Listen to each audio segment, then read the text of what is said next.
Welcome ko pa lang talaga sa inyo. Ito po assembly talaga ito, hindi po naman talaga sa amin ang gagaling sa barangay.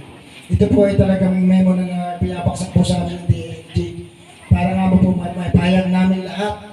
Yung pong aming mga, mamaya ko na ko rin po ipagpapatuloy yung aking mga dapat iulat sa inyo lahat.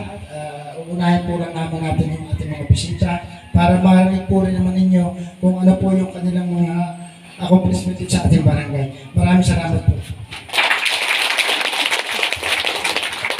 Maraming salamat po, Kapitan Luis. Sa inyo po lang pala mahina eh. Nais ko naman po may pakilala sa inyo ang bubuo ng Sangguniang Barangay ng Matigiw. At katatapos lamang po ng ating mahal na punong barangay na pagsasalita, siya po si Kapitan Luis M. Torres. Kasi mayroon po tayong mga kasamahang Kagawad Cleto Torres, Kagawad Seriaco Gabriel, Kagawad Wilfredo Mendoza, Kagawad Aldrin Mendoza, Kagawad Magiting Mendoza, Kagawad Chederico Madraso, Kagawad Cristita Bandon, SK Chairman Chatroy B. Torres at sa kanyang bumubuo ng Sangguniang Barangay, ng Kabataan, BNS, BFW, at ang ating medical worker, pati na rin po ang Bantay Bayan. Sa pagpapatuloy po, nais po muna nating hinga ng mensahe. Kaya hindi na tayo mahalaga mga tema. Mahalaga mga tema na paksa para po sa ating sa hapong ito. Sino muna natin?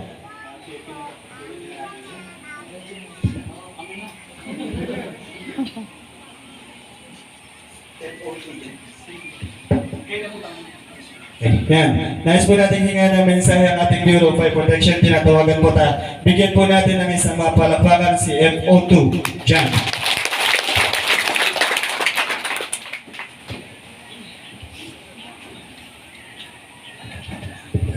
Magandang hapon po sa ating lahat.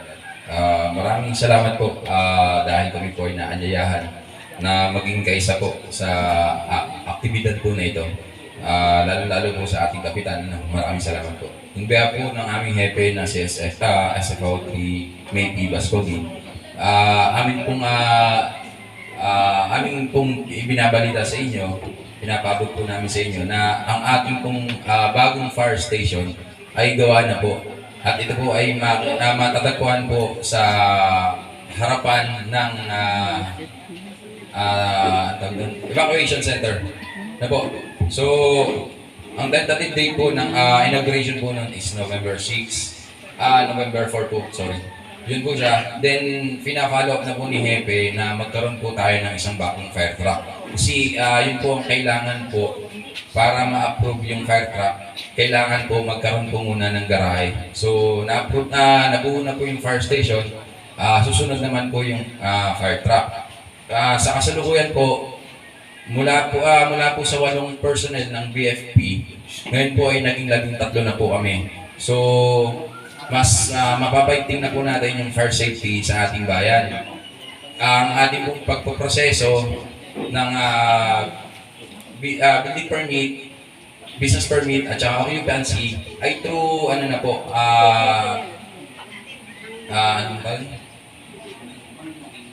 po. So, through online na po siya.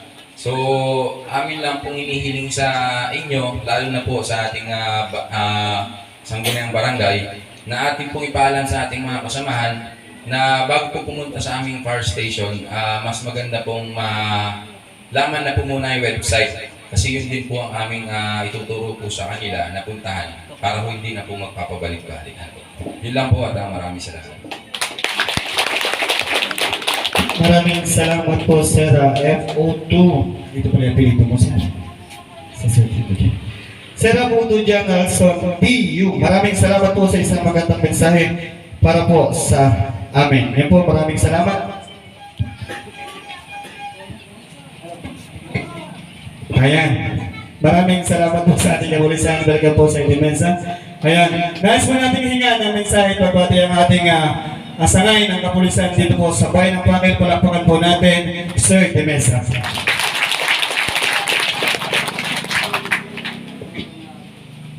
Magandang hapon po sa ating lahat, sa ating mapitagan, masipag na kapitan, Kapitan Luis Torres. Sa lahat po ng barangay kagawad natin, sa lahat ng bisita sa ating tropa ng BFP. At sa lahat po ng narito, magandang hapon po sa ating lahat.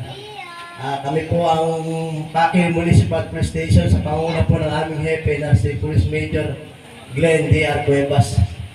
Narito po kami upang hindi lang po magbigay ng seguridad sa bawat isa po dito sa atin. Narito rin po kami para makipag-ugnayan, makiisa sa inyong proyekto, sa inyong mga activities, programa dito sa barangay. Kami po sa kapulisan, lagi yung nagpapaalala sa ating mga kababayan dito, lalo yung sa mga kabataan, ating pong gabayan ng ating mga kabataan.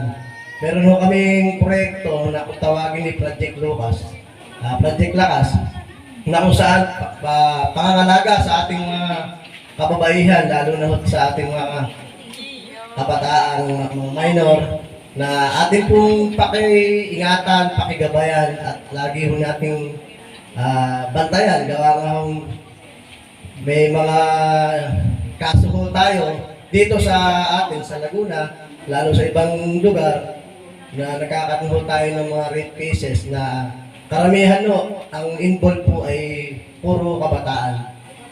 Kaya ho yung ating mga anak, ako, lagi ho natin gabayan, lalo po sa paghawak ng cellphone kasi hindi ho natin nalalaman sa social media, meron silang mga napapanood, may mga nakikita sila na dapat, hindi pa nila dapat nalalaman. Ano?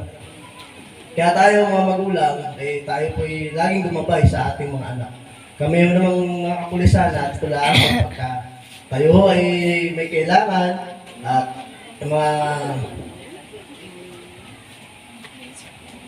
ayun, yun nga po, patuloy pa rin po ang pakikipag-ugnayan ng PNP sa barangay at nagpapasalamat po kami sa suporta ng barangay sa kapulisan, sa bawat isang miyembro na narito ng barangay na nagbibigay sa amin ng impormasyon, simpleng impormasyon pero malakihang bagay sa atin para po sa katatahimik at ikaayos ng ating barangay.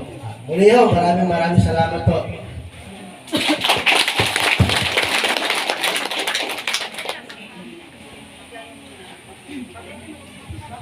Maraming salamat po, Sir Dimesa. Sa totoo lang po napakasipag po ng ating mga kapulisan.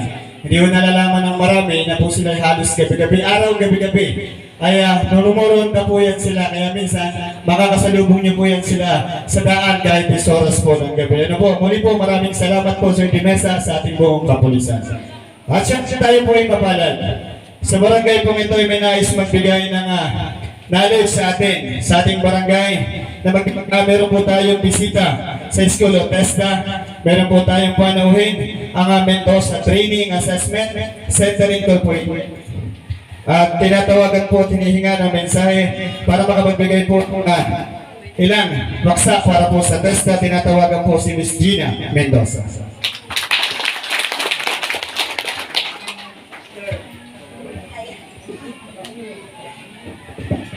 Magandang hapon po sa lahat. Chairman Torres, kagawad po sa lahat, parents, communities of Kabulusan, Matikip, and of course, yung kapulisan, yung isa po dito, kabrad ka sa ako, and then of course, yung mga fire. Okay, so meron po akong message sa inyo, and Mendoza Training and Assessment Center is accredited by the TESDA, and we have a scholarship, almost how many batches pang may natitira po, no?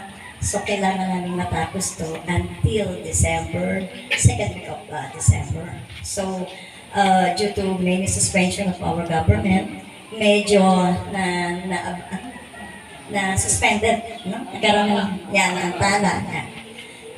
So our schedule, the different area, ay talagang malaki ang impact sa school, no?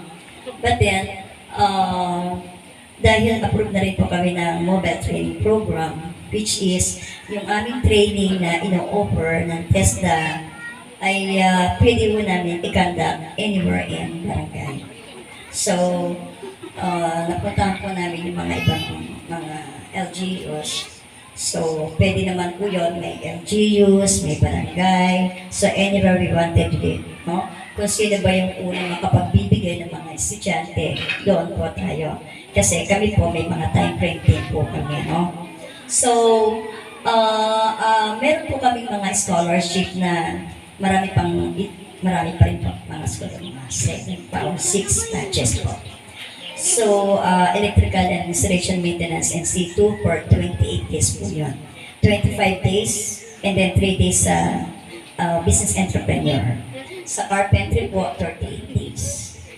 Okay. So, yun po ay ika-conduct natin with your permission. And then of course, kay Kagawad po, maraming salamat. Kahapon po, ano? Kahapon. Nagpunta po si Kagawad ako, ayan, sa Chinese lolo. Okay. So, si Kagawad ako nagpunta sa school. It so happened na talagang kami po ay that day ay naggagala na po ng mga barangay chairman and marami na rin po kami nabigyan ng information. So, ang sa amin po, kung sino yung unang makapagbigay sa amin ng kumpletong batches, for example, dito po, ang kailangan po namin ay 25 slots ng electrical. Libreng pag-aaral, libreng tuition fee po yun. May allowance po 160 days per day. Meron po tayong pre-assessment. Ang bayad po sa assessment ay 1,849 kung electrical. Kung carpentry po naman ay 1,539. Plus, ito pong scholarship na nakuha namin from the government is meron pa rin pong free toolkit. Kung halimbawa, electrical, so more on electrical tools. Hindi lang po namin alam kasi first time namin step yung makakuha ngayon. Kasi most of the time, ang nakukuha po namin ay TWSP, which is allowance lang po, training at saka. Pero ito po, may additional na toolkit. Okay po. Pero ang toolkit po ay mabibigay, ini-sketch po nila yun, more or less after the training. Apo. So ngayon po, ang aming pong goal ay makapag-start ng November 3. That is the day schedule na ibinigay sa amin ng TESDA. So, very near with us. No? Kaya po kami ay humihingi po sa inyo ng tulong at gusto ko lang din po magbigay ng information sa inyo. Marami po somewhere dito, Kabulusan, Banilan, etc. Hanggang dito, hanggang Pati. No? Marami po kaming mga estudyante na nag-graduate po dito sa TESDA. Karamihan din po ng mga nagtatrabaho sa Maynila, mga electrician na babae, graduate po sa amin. Pero mga electrician po ay babae. Okay? So, ano ba nagagawa ng EIM, Electrical Installation Maintenance Institute? Yung po kanina nagsalita si SPO Sapphire, si Sir. Okay, apo.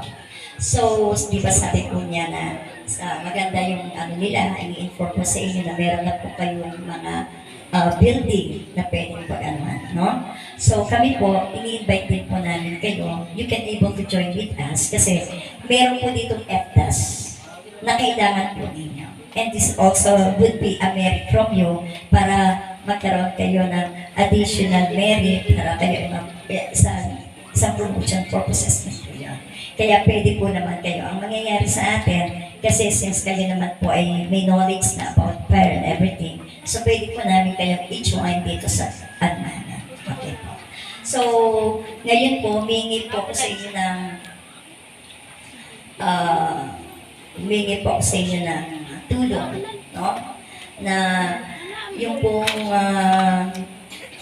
ating mga estudyante na gustong mag-aral, hindi po yung estudyanteng nag-aaral na, no? Yung pong mga scholars natin ay pwede ho ang 15 years old dito sa STEM.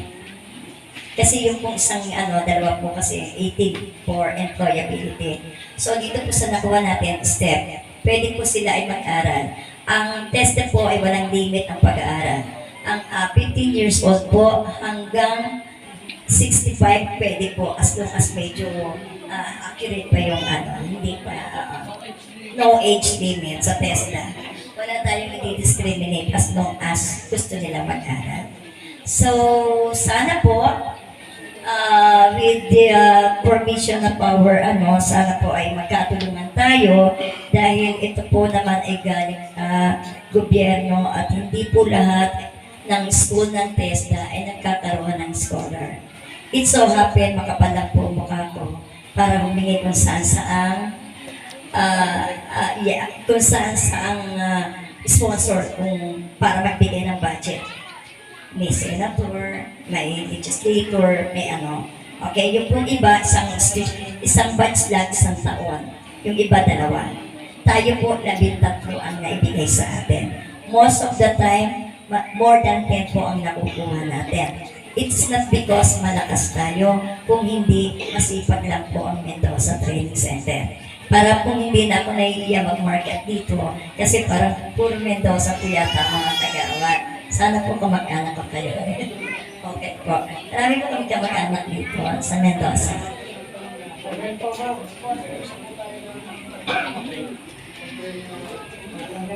November 2. Yes po, sorry.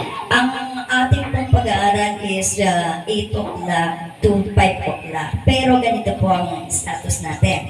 Binigyan po kami ng schedule ni TESDA na pwede pong pang-umaga at pwede pang-hapon. So pwede po tayo siguro kung halimbawa pang-umaga, mag-start po ng 6 to 1. And then kung sa hapon naman po, 1 to 7 yata, basta 6 hours.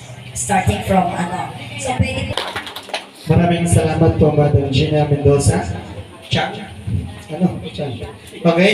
Doon po sa gusto pong magtanong, doon po sa tinalakay po natin tungkol po doon sa TESDA. Sino po ba? Madam, may konting tanong lang daw po si Kagawad Siriaco. Ma'am, itatanong ko lang po kasi iba po ay marunong na daw po ng electrical. Kung pwede daw po na kumuha sila po assessment na lang po. So, for yung karamihan po kasi ganun talaga yung mga nanatito, no?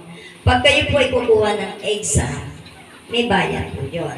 Pero kung kayo ay makahalimbawa, sabihin natin at least 10, kasi ang pag-exam po sa pagka hindi non-scholar, hindi ho scholar, i-request po natin yan sa na yan para mag-exam. Pero may bayad po yun.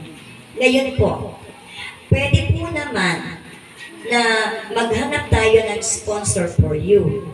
Either kayo po ang hihingi, i-address po natin sa ating governor na pondohan yung inyong assessment fee, costing of 1,849. For example, meron kayong 50. So, pwede naman po yun.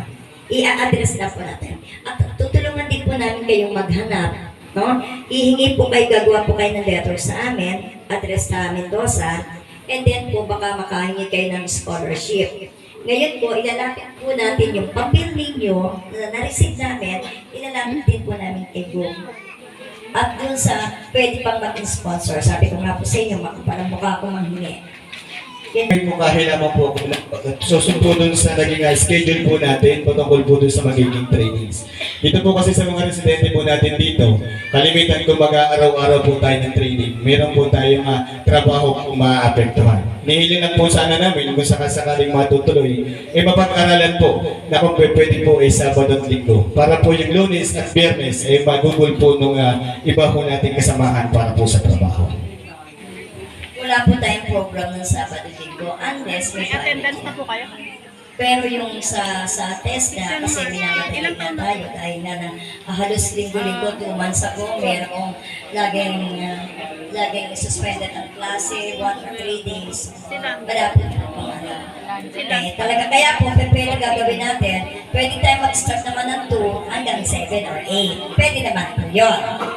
Pero, hindi po pwede yung Sabado-Linggo unless kayo po ay regular student. Kung gusto po nila ng Sabado-Linggo, pwede po tayo humanap ng ganyang pondo sa ating gobyerno. Pwede po tayo doon. Pero yung pong scholar ng TESDA na binigay sa atin ngayon, yan po ay talagang mandated na ang oras ay araw-araw po ang klase. Ayan po. Madam, maraming salamat po. Ayan, thank you po. So talaga pala ho ng gugugulan ng oras at panahon para po makapag-conduct tayo ng training.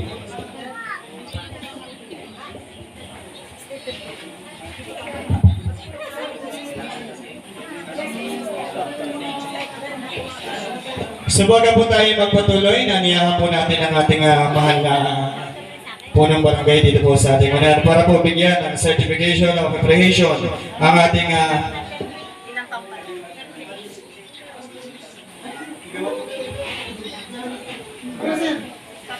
Ay, naku.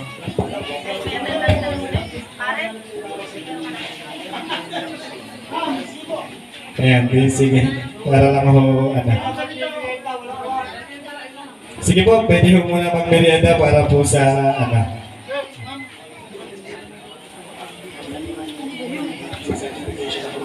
Parang kung nakikinikita yung aking apo pag naging pulis eh. Ayan. Napakalaki rin ang katawan. Talaga. Siniluan.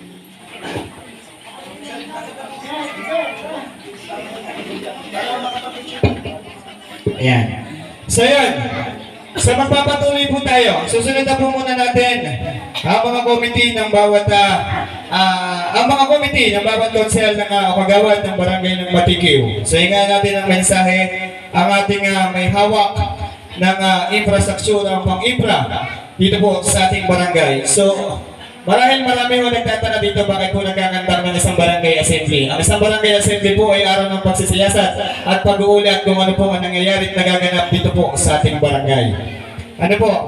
So nandito po ang ating mga kasamahan, mga konsel ng barangay para po ihayag ang kanilang mga hawak na komite at inaaniyahan ko po tinatawagan dito sa unahan. Palakpakan po natin ang may hawak ng komite ng infrastructure.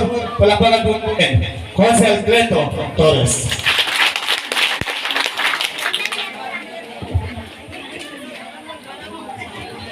Magandang hapon po sa ating lahat. Ito na nga po, napapakinabangan na yung aming mga proyekto, pero hindi pa nga lang po tapos. Malaki lang pang budget ang gagamitin, kaya sa tulong ng aming buong sanggunian na magkakasama, sana ay mapigyan kami ng mga proyekto na nararapat sa barangay. Sana maraming pondo dumating para bawat proyekto na ipagagawa namin ay matupad. Maraming salamat po sa inyong lahat. Maraming salamat Konsel Cleto Torres. Sundan na po natin ang may hawak po ng vision order, kapayapayang katahimikan dito po sa ating barangay. Isa rin po sa kasamahan natin Konsel ng barangay, inaaniyahan po natin. Bigyan po natin ng isang malakas na palakpakan, Konsel Seriaco Jr. Gabriel.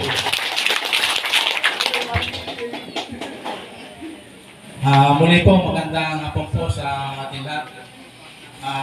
Sa mga hindi po nakakilala, si Akong po, Akong Gabriel. Ito po naman siya, po ng vision order natin, ang committee po siya, vision order, at saka po Bidrim Committee. Tungkol po sa mga nagtaon po na koronda pag-ano, wala po naman kaya masyadong nating problema po dito sa ating barangay.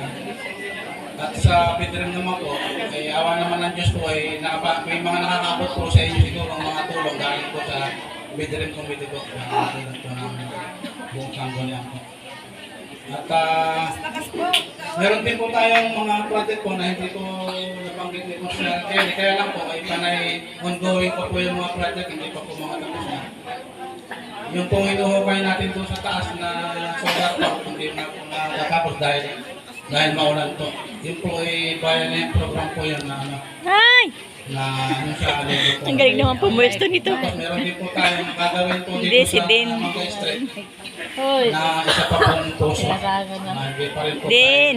Ginabot na po tayo ng lalim ng tubig. Mayroon po magpagawa na po ito ngayon dahil ang babaw na po ng bukal. Makapagdang araw po ay hindi rin po pakinabangan.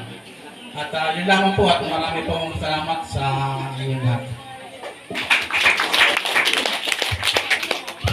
Marami pong salamat P.O. Office in Order, Konsel Seriaco Jr. Gabriel. Sunod na po natin ang may hawak po ng pangkalusugan dito po sa ating barangay o Manghel. Tinatawagan ko po ang hihinga hihinga natin ng mensahe pag-uulan ang ating kasamahang kagawad. Palakpakan po natin si Kagawad Wilfredo Mendoza.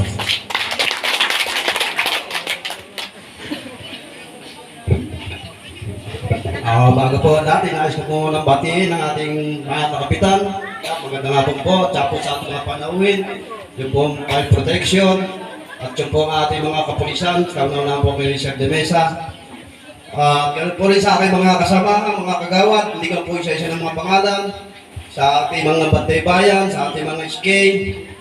Maraming gandang hapon po. At higit po sa lahat, sa komite po na aking kabibilangan, sa mga PNS po, sa PHW, at saka sa ating pong baker worker.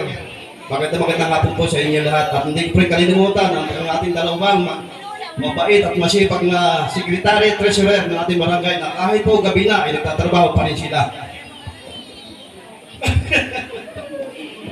Tanging masasabi ko lang po sa aking committee po na hinahawakan ay kami po ay every week po ay kami po ay nag-aandak po ng pag-aatag dito sa ating barangay. Karsada at hanggang sa kaluglopan po ng barangay, amin po nililinis yan. At kahit po yung ilaw, ay amin pa rin po nililinis. Ang masakit nga lang po dito, kahit po anong linis na aming ginagawa sa ating barangay, ay meron po rin po tayong kabarangay na walang posibilidad na nagtatapon po ng basura sa ating barangay. Kaya po kahit po anong gawin nating linis, ay wala po rin mangyayari pagkagaya po ang ating mga kalapit barangay. At isa pa po, kami po ay lagi po nag-guide sa ating mga salidad para pumunta po sa mga baboya, kung nakapulisada po sila, nakapulis sa mga amoy.